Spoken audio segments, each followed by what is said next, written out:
Assalamu alaikum, everybody, and welcome to this morning's news conference. My name is Yasmin Al-Kasheri. I'm CAIR's PR intern, and I would like to introduce our first speaker, Ms. Zainab Chowdhury.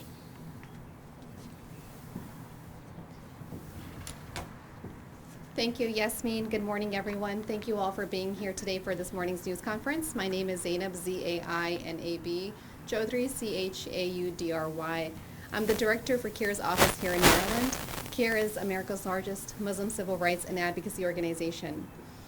Today's news conference was called to call for a hate crime probe into a series of incidents targeting an immigrant Muslim family in the Baltimore neighborhood who reported to CAIR that they've been harassed for over 3 years.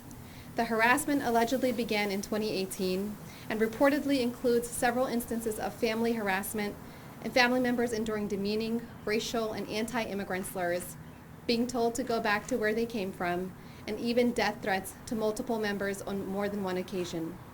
In one of the most recent incidents, on April 18, 2021, the father was reportedly spat on twice by the neighbor after an exchange of words. He restrained himself from retaliating, he tells CAIR, partly because his son was watching and he was upset. Instead, the family called the police, only to be told once they arrived that, quote unquote, there's nothing they can do. This family is emotionally distraught by the ordeal that they have experienced. They fear retaliation for standing up for themselves and their rights as Americans, and they are afraid even to speak publicly. We know the anti-immigrant and anti-Asian hate crimes are on the rise across the country.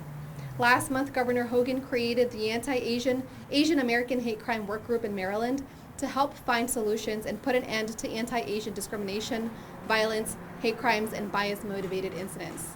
Today, CAIR is gathered here today with community leaders and community members who have joined with the victim's family to vouch for his character and to join us in calling on the police department to conduct a hate crime investigation into the series of incidents that this family has been enduring for over 3 years.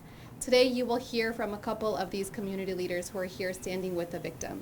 The first community leader we will hear from is Brother Nadeem Butt from the Islamic Society of Baltimore.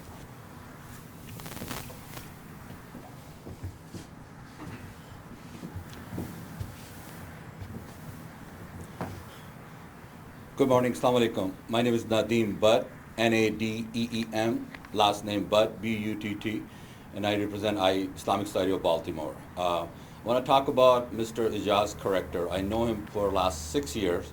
A normal guy, get up, go to work, and feed his kids. But the April 18, what he went through, the neighbor, the white neighbor, spit on his face in front of his kids.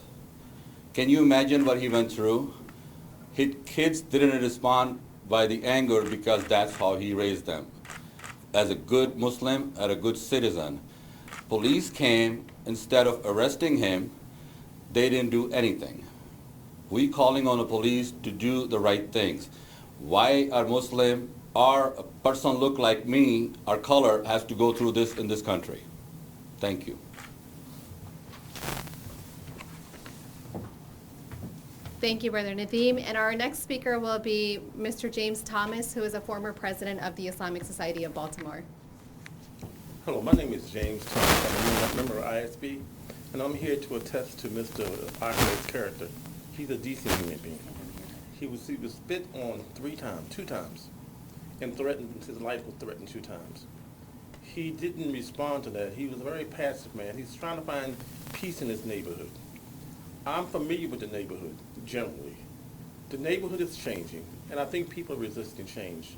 What I see is racial insensitivity and systemic racism. I went to the police to complain about the actions. They were unable to respond, but they were shocked that this happened. It's been going on since 2018. This man has been harassed continuously, only because he's different. He's different because he's Muslim. He's different because of the color of his skin. That's his violation, the fact that he's different. Racial insensitivity is alive and doing well in that community. I don't know if the people are aware that there's insensitivity, but this is clearly a case of systemic racism. We reported this to the police several times, but the only person that was jailed or responded to with jail was Mr. Ahmed. He complained that he had a peace order, that the peace order was violated by his neighbor, but he was locked up. He was arrested, not his neighbor. His neighbor spit in his face, put his fingers to his head, and threatened his life and his son's life. The man didn't respond. He went to the police department looking for justice and peace. He got none. Thank you very much. So based on the community's testimony and the information that CAIR has, again, we're calling on the police department to conduct a bias-motivated investigation, a hate crime investigation into the incidents that this family has been enduring. I cannot emphasize how difficult it has been for this family. I've had a chance to meet with his daughter, his son, and his wife personally and speak with them. And during the month of Ramadan, which just recently concluded with the Eid holiday last Thursday, instead of focusing on worship and spiritually rejuvenating themselves, this family has felt emotionally distraught and afraid for their safety. They report to CAIR that every time they leave the house, they feel afraid for their safety. Their neighbors come out with a camera, they're recording everything that they're doing, and nobody should have to feel like they have to live in fear of their safety or their loved one's safety. So again, we're calling on the police department to take this issue seriously, to help bring justice for this family, and we thank the community members who came out today to support them, and we encourage anybody else who has information or who has been going through similar incidents to come forward and contact CAIR. Unfortunately, we have been receiving numerous reports recently of Muslim community members who have been dealing with anti-immigrant, anti-racist, anti-Muslim bigotry recently, and so we encourage you guys to please come forward and help and let us know so we can help you get justice for you and your families as well.